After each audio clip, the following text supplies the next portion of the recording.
A paz do Senhor a todos. Hoje nós vamos falar sobre o que representa a túnica de José e a túnica de Jesus Cristo. Começando lá em Israel, que era Jacó, amava mais a José do que todos os filhos. Vamos falar das 3 túnicas de José. Porque ele era o filho da sua velhice e da mulher que ele amava, que era Raquel. E mandou fazer-lhe uma túnica adorada, quer dizer, a frase Ketonet Passim é traduzida como túnica de muitas cores, mas alguns sugeriram que a frase significava apenas túnica de mangas longas ou túnica longa listada. Então isso era o que estava escrito no original, lá no hebraico, né? E em hebraico essa palavra tem outras interpretações segundo a Bíblia. Era uma roupa real, como está escrito, as túnicas no passado eram usadas por reis, por governantes em geral e a realeza, e denotava a autoridade ou status dos nobres daquele tempo. Portanto, José com a túnica colorida representava a autoridade sobre os outros irmãos, e tudo o que pertencia a Israel, a Jacó, seria no futuro herdado por José, e não pelo primogênito, como era costume da época. Mas José era o primogênito da mulher que ele amava, Era o 11º filho de Jacó. E havia um significado específico para cada cor que compunha a túnica. Mas vamos falar de 3 principais cores, O amarelo significava riquezas, o vermelho simbolizava a autoridade e o branco simbolizava santidade. Então algumas túnicas eram amarelas, outras eram vermelhas, outras eram brancas, outras eram coloridas como a de José. Então tinha essas cores, essas 3 cores principais que representavam isso na vida de José. A realeza, porque ele era rico, em sabedoria, ele era rico porque Deus prosperava, tudo que José punha a mão prosperava. Simbolizava autoridade porque Jacó, ou Israel, pôs autoridade sobre ele, sobre seus filhos e sobre a sua casa. E branco que representava a santidade, porque José ele tipificava praticamente o mesmo Jesus Cristo, Então veja que todas essas 3 cores principais que estavam na túnica de José tinham essa representação. Para outros, essa túnica colorida representava a transmissão da profecia de Jacó a seu filho ou favor divino. Também representava o favor divino de Deus, que era passado de pai para filho através da bênção que o pai fazia sobre o filho. Gênesis 37, 3, a primeira túnica, das 3 túnicas de José. Israel amava José mais do que a todos os seus filhos, porque era filho da sua velhice, e fez-lhe uma túnica colorida, ou uma túnica de várias cores. Esta túnica, presenteada por Jacó a seu filho José, preferido, foi um motivo para os ciúmes e a consequência de seus irmãos o jogarem numa cisterna e inventaram uma mentira para seu pai, dizendo que um animal selvagem tinha devorado seu filho. E ainda acabaram vendendo José como escravo para os ismaelitas, Gênesis 37, versículo 4. Vendo, pois, seus irmãos que seu pai o amava mais do que a todos os seus irmãos, aborreceram-no e não podiam falar com ele pacificamente. Gênesis 37, 11. Seus irmãos, pois, o invejavam, seu pai, porém, guardava esse negócio no seu coração. Jacó até sabia, mas ele não ligava, ele guardava isso para ele. E isso que causou também outros problemas mais graves, Gênesis 37, 23. E aconteceu que, chegando José a seus irmãos, tiraram a José a sua túnica de várias cores que traziam, no 24, e tomaram-no e lançaram-no na cova, ou na cisterna, porém a cova estava vazia, não havia água nela. Gênesis 37, versículo 31. Então tomaram a túnica de José e mataram um cabrito e tingiram a túnica no sangue.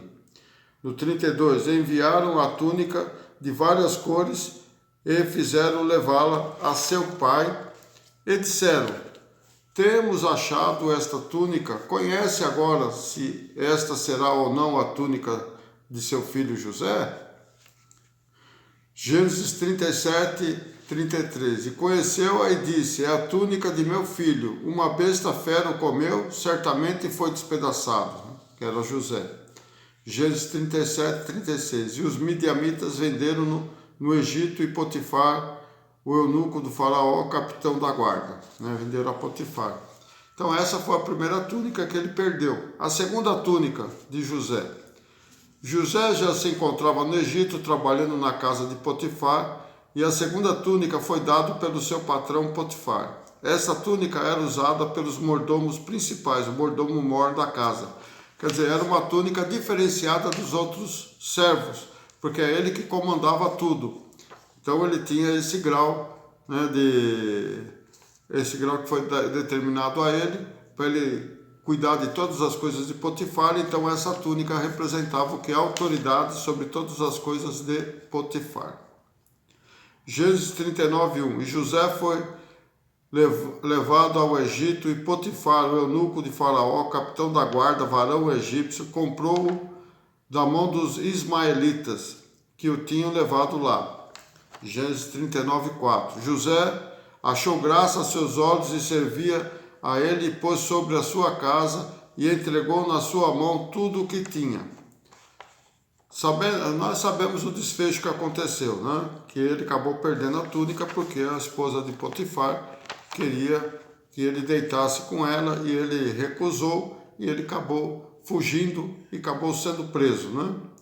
Gênesis 39, 12 diz: e ela lhe pegou pela sua veste, dizendo: deita-te comigo. E ele deixou a sua veste, a túnica, na mão dela, e fugiu e saiu para fora.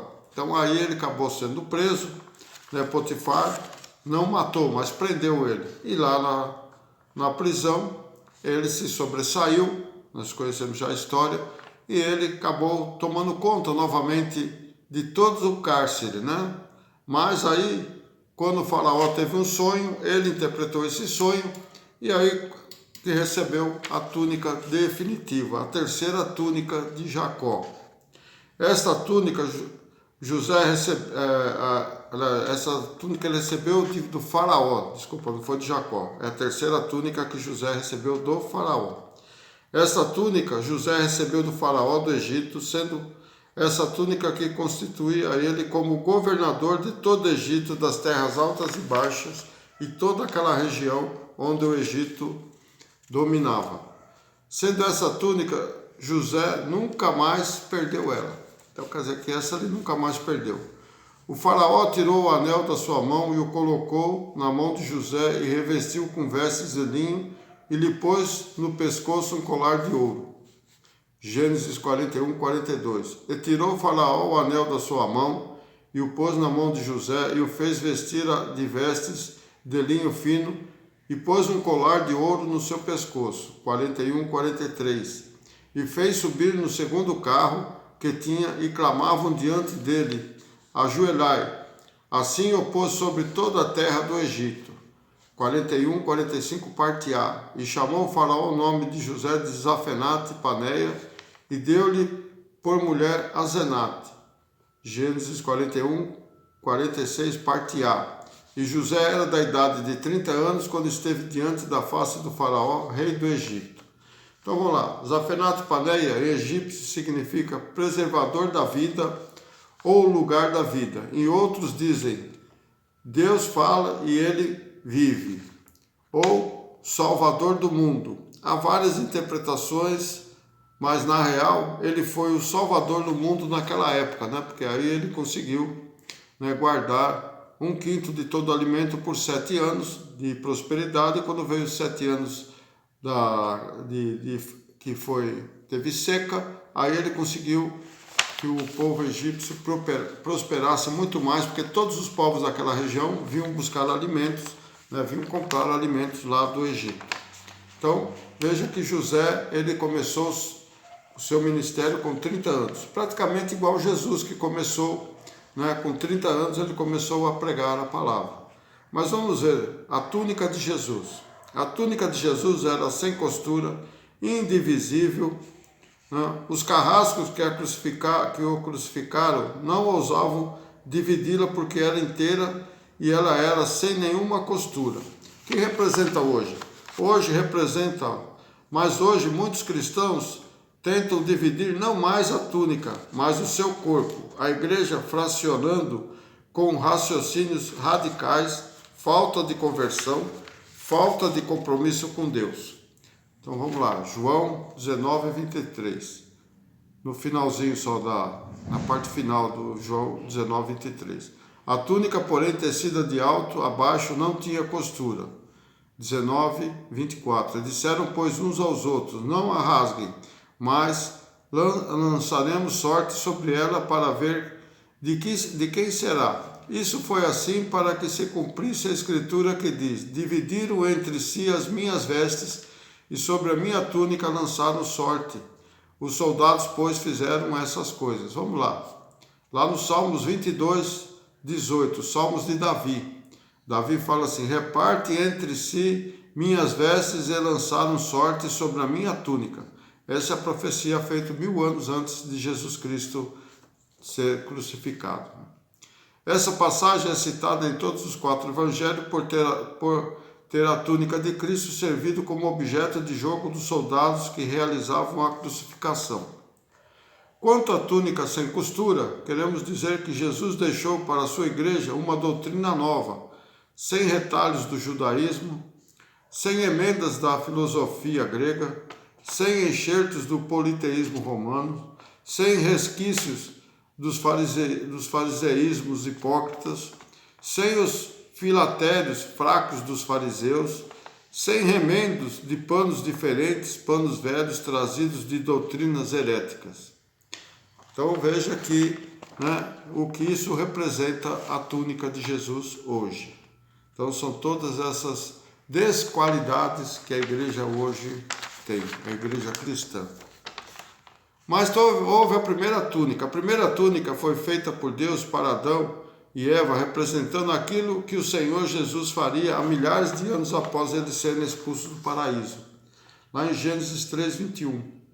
E fez o Senhor Deus a Adão e a sua mulher túnica de peles e os vestiu. Então, o sacrifício de animal que Deus fez no paraíso, o primeiro sacrifício de um animal feito lá no paraíso, para fazer as túnicas para cobrir Adão e Eva, representa o que Jesus Cristo faria mais tarde, deu a sua vida na sua redenção, para dar vida e cobrir os nossos pecados, para nos dar vida eterna e cobrir todos os nossos pecados. Então, veja que aquilo que Deus fez com Adão e Eva representava o quê? A Jesus Cristo, que num futuro muito longínquo daquela época, ele deu a sua vida para que nós pudéssemos ser salvos. Então essas são as representações das túnicas de José e Jesus Cristo são os principais,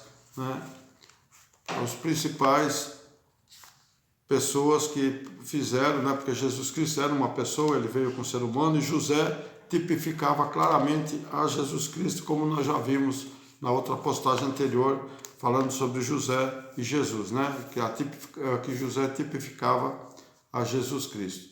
Mas temos muito mais coisas ainda para falar. Você que gostou, deixa seu joinha, Você que não é inscrito, inscreva-se e compartilhe com seus amigos, que teremos mais coisas ainda para falar sobre a palavra de Deus. Que Deus abençoe a todos. Até uma próxima.